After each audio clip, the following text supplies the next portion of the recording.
when I was new and starting out, I was in what I call the achievement hamster wheel. I was just achieving things and I was on to the next thing. And it really wore me out because I hadn't defined success. So when I defined success, I knew when I was able to get there. But then there's even more to it after that is the word significance. So once you hit success, what significance does that have? How do you avoid that huge inevitable crash because you achieved your life dreams? Well, what significance did it have? And how do I kind of leverage that to keep moving forward and to continue doing bigger and better things? The Tom Screen podcast is owned and made possible by Ethical Marketing Service. If your business is struggling with Google or Facebook ads, maybe you're frustrated figuring it out or there's a performance issue, Ethical Marketing Service has worked on hundreds of accounts and we can help in this area. We offer a 30-day money-back guarantee, and for every direct account we look after, we sponsor a child in a developing nation with food, water and education. If you would like to find out if we can help, it's a free, no salesy consultation call, and the link is in the description. Enjoy the episode.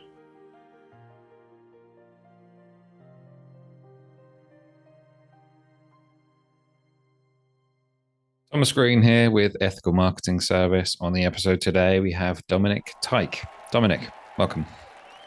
Thank you, Thomas. It is my pleasure. Would you like to take a moment and tell the audience a bit about yourself and what you do? Yeah, I'm a American fighter pilot, and I've started a few businesses. I've been flying most of my life. I've played sports into junior college, and our most recent business that we started is called Single Seat Mindset, and we help goal-oriented individuals avoid failure and kind of chart a direct path to success with that business. We could talk more about that if you'd like. I'd love to. And I'm positively predisposed to that type of message anyway. So when I saw the business name and the mindset kind of things, I was like, that just looks like a great thing to talk about. But before we do, I would like to ask you, how does someone become a fighter pilot? What did that look like for you? Yeah, it's kind of a long road. There's a few different paths you can take. There's a misnomer that you have to have a dad or an uncle or somebody that you know super close that is a fighter pilot in order to be a fighter pilot. That couldn't be further from the truth. I've erroneously thought that as a young kid. You can go to the Air Force Academy or one of the service academies and commission as an officer and go through pilot training that way. You can also go through ROTC. I think the UK has similar programs to become an officer and go through flight training as well. The path that I took, though, is I went through college just as a regular Joe, and I was flying in college and teaching civilian flight lessons. And then I applied to get selected to go to the Air Force through officer training school. So that's how I got my commission.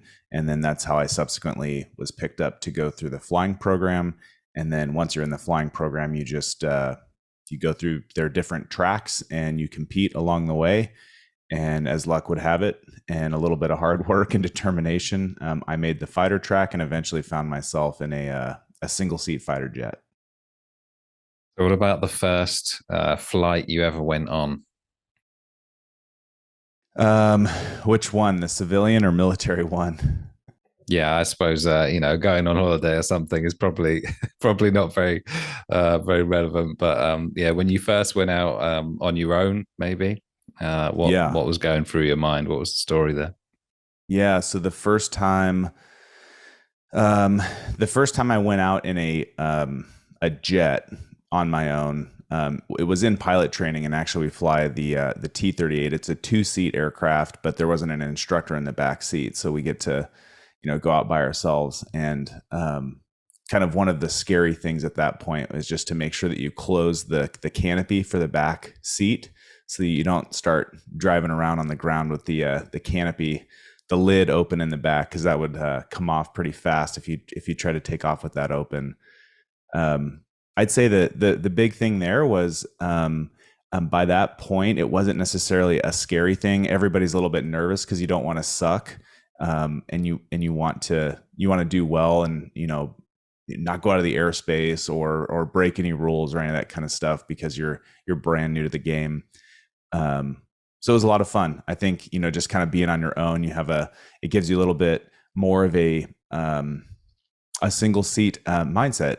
So you learn things on your own because you're the one that has to make the decisions. Fast forward to the F-16 and taking off the first time by myself. I had an instructor, and the way we fly together is it's not necessarily just us by ourselves. We typically take off and fly with at least another aircraft, if not several other aircraft. So we're working together as a team, almost always, unless we're taking an aircraft to go get it fixed or flying by ourselves to just ferry a jet to another airfield. But I remember the instructor behind me, and so that he's watching me the whole time, and just taking off, and it just being so quiet. I think the thing that bugged me the most was I could hear everything. I could hear all the little nitnoid things that were going on all along, but having somebody else in the jet with me, I had never taken the time to hear that. So it was a little bit disconcerting for about the first 5 minutes, but after that, I kind of settled in. So would you say it's a rush? Do you get some adrenaline going on? Oh, yeah, that's an understatement. And I would even say now, I'm 21 years into flying airplanes, and it still is just such a great feeling taking off and flying the jets. Amazing. And anything story-wise that is significant when you think about when you were flying? Anything that stays in your mind? Let's see here. Significant, like as I'm flying, or just stories from the past. Well, if there's anything important from the past, then feel free to bring it up. But I did mean when you were story out there that flying. I haven't really shared in an open forum at this point is it was very early on. I was at my first combat base, and we were doing some exercises and stuff like that. So we were practicing essentially, and we lived up in northern Japan, and they got a lot of snow up there, and some snow had come through, and so we came back to our base, and we were trying to get the jets on the ground, and we ended up diverting to another base in Japan, and avoided the snow. And I just remember taxiing or driving the airplanes in on the ground, and I couldn't see any of the lines because it had snowed a couple of an inch or two already as we had landed there. And I guess the lesson for me that day was just a lot of that training, the divert training and that kind of stuff, you get trained on that, but it's kind of when you least expect it. So just being ready, and every month I would go through just kind of the checklist and stuff like that, just to see what I hadn't looked at in a while, to keep myself sharp on that stuff. Well, thank you for that. You mentioned the mindset, the single seat mindset. Would you mind sharing with people what you've learned, how you apply that principle to your life? Yeah, so I had kind of alluded to it earlier. Single seat fighter pilots, and even fighter pilots that have two seats, the pilot is in the front. And if they have a backseater, like in the new Tom Cruise movie Maverick, the guy in the back is not the pilot. The guy in the front is. So there still is a single seat mindset if you're in a pointy nosed fighter jet. Things that I learned, and kind of why we started this business, was we found that goal-oriented individuals, they get frustrated when there's rigid structures and there's slow processes that are kind of preventing them from getting to their goal and their finish line, and there's no deliverable outcome. And fighter pilots, they make decisions like myself and like the 40 at the time of this recording, the 40 plus fighter pilots that are part of our group at Single Seat Mindset. We make those split decisions every day at 800 plus miles an hour. And those are really leverageable and learnable things, strategies, techniques that you can learn, even if you're not a fighter pilot, and apply those to peak performing professions. So that's just kind of why I started single seat mindset. It was primarily initially when we set it up, it was during COVID. It was to help a lot of the younger fighter pilots that were really struggling. And then, it turned into a blog and a website and an automated program, so people could sign up on their own. And then, now we have a series of books called Single Seat Wisdom, where fighter pilots share, a chapter, and they tell the world about their wisdom as a fighter pilot, and then they apply it to a practical life lesson that doesn't necessarily have to be within aviation. It can be a whole bunch of different things. 800 miles an hour is crazy.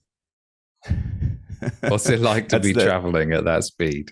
Well, so at 300 feet off the ground, so think, a couple pine trees up just above the treetops, going 600-700 miles an hour, it's fast, and you got to be paying attention. But just like if you've flown on an airliner, since probably a lot of the world has at this point, the higher up you get, the slower, or I guess the less movement that you perceive at that altitude. So I would say just the closer you get to the ground, the more exhilarating it gets, because you can see that line of sight. You can see things passing really fast. Whereas, the higher up you get, it's not underwhelming, but it's less noticeable. Teaches you some good focus then, because for the daydreamers, it's probably not very good to be a daydreamer and be a fighter jet pilot. It is definitely not. There's not a whole lot of time for sitting back and just letting the world go by. We spend a lot of time flying the aircraft ourselves. A lot of these jets have autopilots on them, but that is you don't use it very often, just because you're doing a lot of flying to keep everything on track. So the nickname is Slice. What's the story there? Why are you named Slice? Yeah, so for those that haven't heard, I had a close pass as a young fighter pilot, and what that means is that we were doing. I hadn't been named by my peers at this point, so I was the FNG, the effing new guy in the squadron, and I went out on a training mission with my instructor pilot because he was teaching me some new skills, and we were doing essentially dogfighting, since a lot of people know that term. And we passed really close to each other and started our fight. And the goal was to kill the other aircraft, simulated, of course, the quickest. And whoever did that won the fight. And during one of the last fights, I was feeling pretty good, and we both were pointing at each other too long, but I broke a training rule, and we ended up passing very close.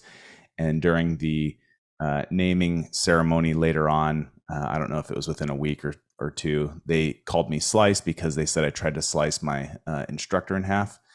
And at the time, I was in a squadron that was the samurai squadron in Japan. And it kind of fit the whole motif we had going on there with swords and samurai. So was that something that you continued, or was that like a one-off moment? Oh yeah, it was a one-off moment. I had definitely learned my lesson. During the fighter pilots, we plan, execute, debrief. That's kind of the mantra. And during the debrief, I would say that one of the biggest things that I've learned from the military is how to debrief effectively, and how to pull those lessons out of what you did while you were flying, and those lessons and the intricacies behind how we debrief as American fighter pilots, and a lot of the other world's fighter pilots do the same, really is leverageable into business, because that's, I think, what a lot of people avoid is debriefing, especially when you fail, because you don't really want to address those issues. But yeah, so we pulled the information from the debrief, and both of us got some lessons learned. I got a big lesson learned that I get to remember for the rest of my life, because my call sign has followed me. They won't let you forget it. Yeah. I when in prep for the episode, I saw something. I think it was a video, and it was in relation to people who gave you second chances. What were you alluding to there? Yeah, I mean, so I am not I don't think that I was born to be a fighter pilot. I think it was something that life had given me opportunities and steps along the way to make certain decisions to get to that point. I do think that there are probably individuals that are more that are better set up to be fighter pilots just out the gate. But I think that's even pretty rare. I think most of us, our whatever they say, our brains are plastic, right? So it's a learned thing, right? So yes, there are certain things that help you be a fighter pilot, but in regards to second chances, throughout my whole life, I've had, anytime you see a professional athlete or somebody that's made it, or somebody that's done something really difficult, usually there's a team or a coach or stuff going on behind the scenes that help the person get to that point. Now, I'm not undermining the person's actions and the person's mindset that did get them to that point. However, when I say second chances, there's just a lifetime of second chances given to me by those in my life, whether it was my parents growing up or, my bosses when I was a young civilian instructor pilot, or the thousands and thousands of mistakes that I've made as a military fighter pilot. Just the willingness of many people to know that I was working hard but not working smart at times, and I had a little bit of a fiery temper as a young guy, so a lot of guys knew that I worked hard, and sometimes I would step on my own toes and kind of get in my own way. So if I could go back, there would be some things that I would maybe do a little bit differently, but I'm here now and I definitely learned from them. And I'm just grateful for all the people in my life that have given me a literal life of second chances to try again. Thank you for that. It makes me wonder about perhaps the highlights of your jet pilot career. Would you say that there are any that spring to mind there? Yeah, so one guy that has given me a second chance that I look back and I have to chuckle at, his call sign is Slap, and this is also something I haven't really talked about before, but when I was a young lieutenant, he was a captain, so he outranked me, and he had more experience at this point than I did, and he had come into my I was the flight scheduler, so I was trying to schedule out my flights, and it was kind of a rule that you don't touch a flight scheduler's scheduling board, because back then we had pucks on a whiteboard. Well, he had come in and moved a puck or two around on my board, and I was busy and pretty stressed out, and I was a young guy, and I was trying to do well, and I flipped my lid, unfortunately, and I yelled at him for doing that. And after I did that, I went back to him and was like, dude, I'm out of line. I shouldn't have done that, type of thing. Well, fast forward 12, 14 years, I run into him again. He ends up writing a chapter in the first volume of Single Seat Wisdom. And it's, his lesson is you're not entitled to anything that you didn't earn.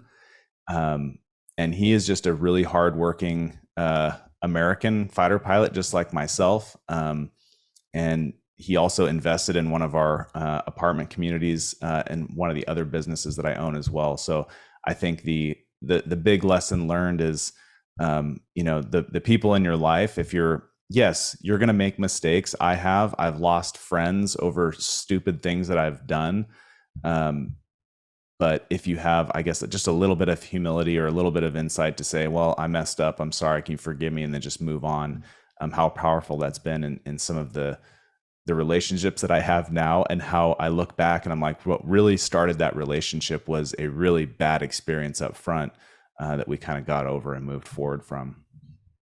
Yeah, I've heard that about conflict, and that is that if you do overcome it, patch it up, and move forward, it can be actually a really good thing for that relationship. In terms of the friendships that you lost, is that in relation to you referenced a temper at a younger age? Is that something that happened there? No. So I mean, I don't know if you lose a relationship over just maybe a temper tantrum. If you did, what you probably have to ask yourself if that was a very solid relationship in the first place, because people do get upset.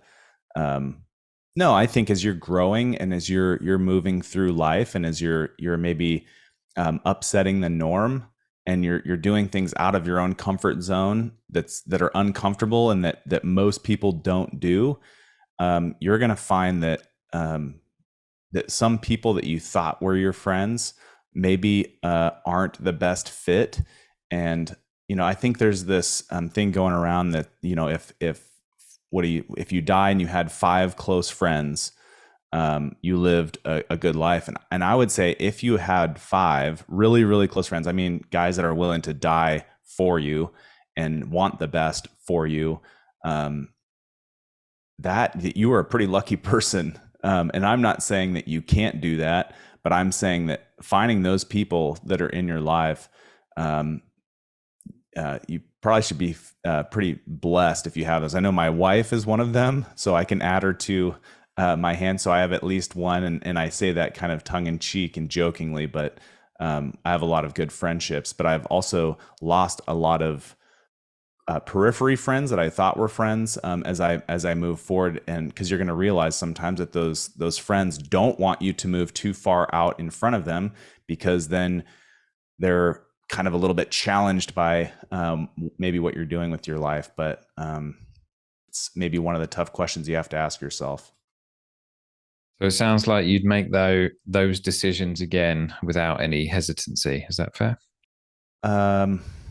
I think so. The way that I'm wired, I was so determined to get, well, yeah. So there's, I guess, I would have maybe done it a little bit of a different way, but I was determined to get to where I wanted to go.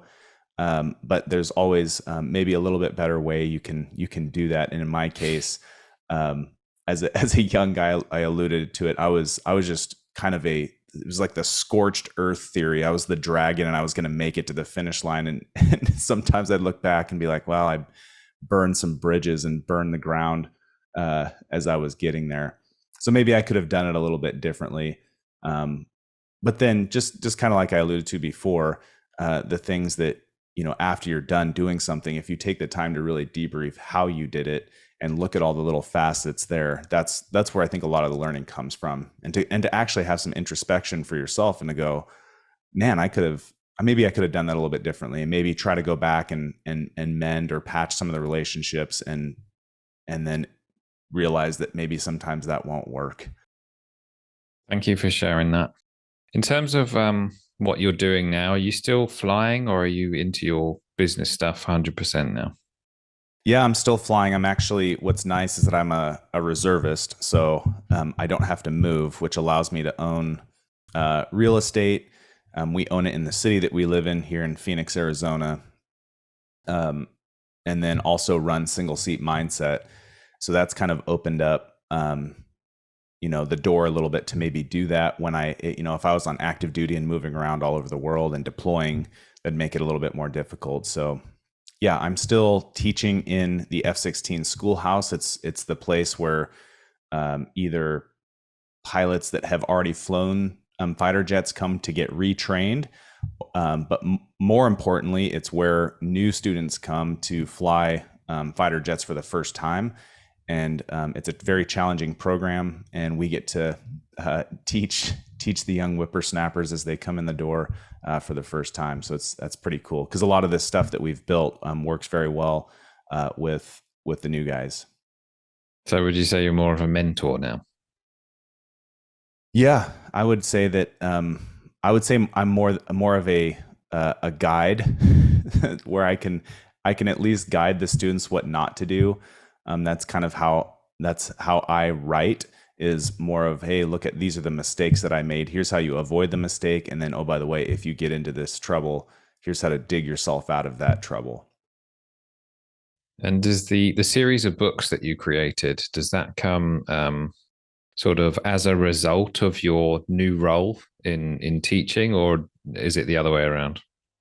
Yeah, so that was an idea after I had started. During COVID, a lot of the students were on pretty difficult schedules. So I started sending them a message once a week that they could read in about 2 minutes. Because that's something that, you know, I always had a hard time with. Like, as I was trying to get somewhere in life, I didn't have time to sit down and read 10 books. So I'm very cognizant that, you know, goal-oriented individuals, they have a finite amount of time and attention span because they're so hyper focused on where they're going. So I would write them a short little message, and after about the fifth or sixth class of F-16 students that came through, you know, I refined the message, and then as it grew, and then we had an actual business and an actual website and an actual blog and what have you. The older fighter pilots that were getting ready to retire, my question was, what are you going to do once you're gone? How do you capture your story? And that's where single seat wisdom comes in. It's from fighter pilots that have been there, done that, and they share their story. I would say most of them, the average word count per chapter is maybe 1,500 words. So you can easily read the chapter in 10 to 15 minutes. And it's every chapter is written by an individual fighter pilot, and every chapter at the end summarizes their wisdom and in an actionable step. If you want to get something out of their chapter, and like I said, it's not always, it doesn't always apply to aviation. In fact, I'd say most of the time it's actually the opposite. It applies to other facets of life. Would you be willing to share one that perhaps is either a favorite or one that you've received good feedback on? Yeah, so the one that makes me laugh is the story I told you earlier about SLAP. You know, you're not entitled to anything you don't earn. So that is so many of the chapters. I don't have a favorite. I wrote a chapter in the first volume that is definitely not my favorite. We have. Why is that?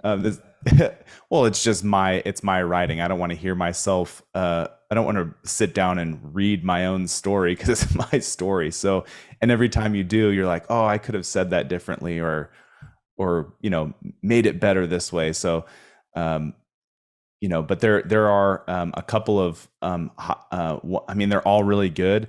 I think if we're talking business and debrief specifically, volume 1 has a chapter written by in the Air Force. We have a weapons school, it's the Top Gun school, and the guy that wrote the chapter on debrief, he's not only a Top Gun pilot, but he's a Top Gun pilot instructor. So he went back to the school to teach the Top Gun instructors, and he wrote a chapter on debrief. And I'd kind of alluded to that earlier, but plan, execute, debrief. That chapter was written by an astronaut in volume 2. So we have an astronaut that wrote about plan, execute, debrief. And then in volume 1, we have a Top Gun instructor pilot that wrote a chapter on debrief. And it's something that's very leverageable into business and other aspects of your life. And he has a framework for that. And he actually has pictures in there and graphs for you, even outside of the fighter pilot community. You could look at that and go, okay, you know, if this happened, then this. Okay, if that didn't happen, then I need to go down this way. And you can really, really get into the weeds. And it is very clunky and robotic when you are first learning how to debrief effectively. But then once you practice it, like we talked about before, perfect practice makes perfect. And as you practice it over and over and over again, you'll find that it's more, it's easier to run through that framework and get to you know, the result or the idea or the mistake that happened during your execution. So I'd say from like a business standpoint, that those chapters are the ones that stick out to me right away. So in terms of the plan, execute, debrief, would you say people are predominantly just executing, or would you say which part of that is typically missing? I would say debriefing is probably the one that is not done as effectively as it could be. Just because you would need somebody to coach you through that and guide you through that as you were learning, as a business owner, as a solopreneur, as an athlete, right? So your coach is going to be the one that kind of helps you learn those patterns of behavior so that you can because it's a mindset thing. You have to have the mindset to look at how bad you sucked and to go, yes, I did do well in these areas, but I also suck and I need to do well in these areas and do better next time. And then, oh, by the way, how do we do that? So I would say the debriefing portion is probably the thing that is, from my vantage point, even as a civilian flight instructor, my debriefing skills just were not anything like they are as I am as a fighter pilot. And it wasn't because I was a bad person. It wasn't because the other instructors were bad people. It just, that wasn't something part of their that was part of their culture and part of really digging deep and finding out all the little intricacies that you could do better and finding, hey, the one thing that we could have done better is this. So if anything, next time we know the one big thing, and then maybe having 2 or 3 other little things that you can work on. But that's what I found too, is if you can just give the students one big thing, hey, on your next flight, focus on this one big thing. And then, that's A. And then for B and C, try to work on these things. And that way you don't have 20 top priorities, right? For your next mission, you have one. Like, what is the priority today? So really digging deep in on that. The planning and executing part, I find that debriefing is probably the least looked at. And then in regards to planning and executing, I think that's more of just an individual preference. I like to execute because I'm an action taker. So I plan enough to get going, and then I start going. And I a lot of times outside of flying, because we have very, very structured ways to go through our planning as fighter pilots. But in the business world, I plan enough and then I get going. And a lot of times I find that I learn along the way. So I'm kind of doing on the job training, and I'm using the team that I assembled to kind of help me get to the finish line. I would say my personality doesn't lend well to, I think, what do they call it? Analysis paralysis. So there's a lot, the people that get really bogged down by all of the intricate details and if this, then this, and then they're just sitting there planning. That typically drives me crazy. But I think that's a personality trait versus something that we can kind of just peanut butter spread across all demographics. I don't know. What have you seen on that? Well, I just wanted to highlight something, which was you said you're more of an action taker, and you're the person who's doing that job. So would you say your personality fits well with being a fighter pilot?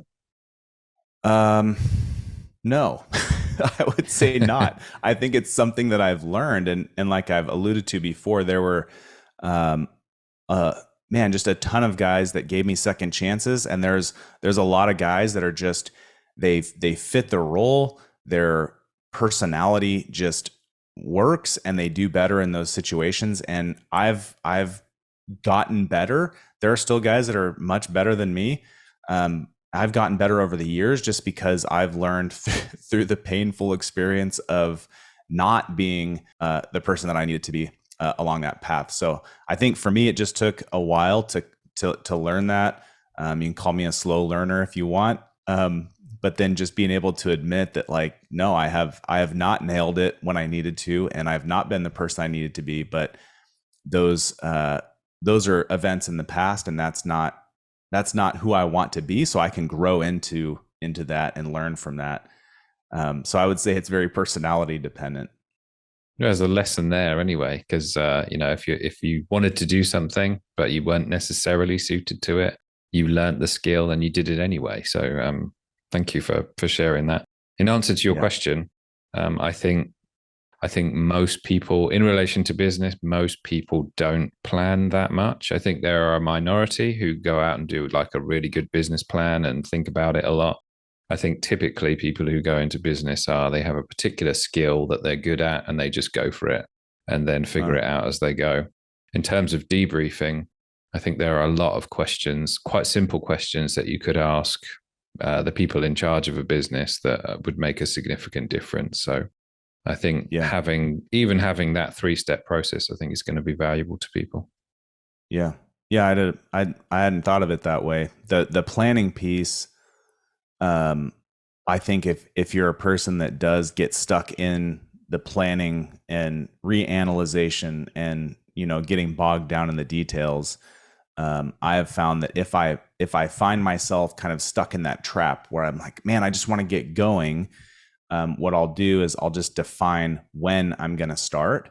And that may be after, like you said, that may be after I have done my business plan and run it by a certain amount of people. And then I go, on this date, I'm going to start. And that kind of lights a fire for me to define my schedule for the day and to go, what do I need to do today to make these things happen? I mean, that honestly, that's where you're going to do a lot of your learning. And even a lot of the flights where we do a lot of planning, during execution, there's things you're gonna have to kind of roll with the punches and kind of go with the flow and learn on your feet a little bit, because such is life. Well, I've really enjoyed talking to you. I think the topic is absolutely fascinating. Is there anything that I should have asked you about today? Off the top of my nugget, I can't. I think we covered most of it. If I think of it here in a second, I'll let you know. And any closing thoughts for us?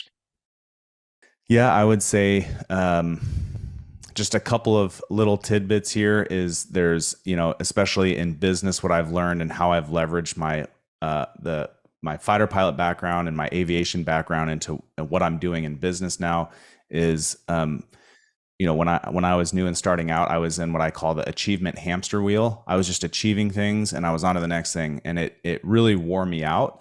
Because I hadn't defined success. And what did success really mean to me? That didn't mean buying 10,000 apartment complexes and being a multi-billionaire. So when I defined success, I knew when I was able to get there. But then there's even more to it after that is the word significance. So once you hit success, what significance does that have? So as I guess if I could go back, what I would have done is, yes, I'm achieving these things, but then after I achieve these, how does that all add up to success? And then does that success add up to significance outside of me? Well, how does that help my family, my wife, my kids? How is that helping people around me? And what we did with single seat mindset to make it very significant for me specifically is we give all of the money away from that business to a children's cancer nonprofit. So I made it not about money for me. I made, that gives us a lot of significance to share our stories, to give back, and then to give the monetary proceeds to families that have kids going through cancer treatments. And so that I think is kind of the big lesson learned for me is like, well, once you hit success, how do you avoid that huge inevitable crash because you achieved your life dreams? Well, what significance did it have? And how do I kind of leverage that to keep moving forward and to continue doing bigger and better things? I feel that kind of deserves an applause, that one. So well done for all of your good work. I try and stay away from the word crash when I'm talking to a pilot, but that wasn't me. And you did anticipate the next question, and that was what does success mean to you? So thank you for your answer. In terms of where people can find you, let's say they want to buy a book or they want to follow you, where do they go? Yep, singleseatmindset.com. It's got all of our social media links. It has all of our free programs. We have what's called the Insider Circle that's constantly growing. We're constantly getting more fighter pilots. We already started writing our third volume of the book. But yeah, singleseatmindset.com is the ticket. Dominic, thank you for being a great guest today. Thank you, Thomas. I enjoyed it.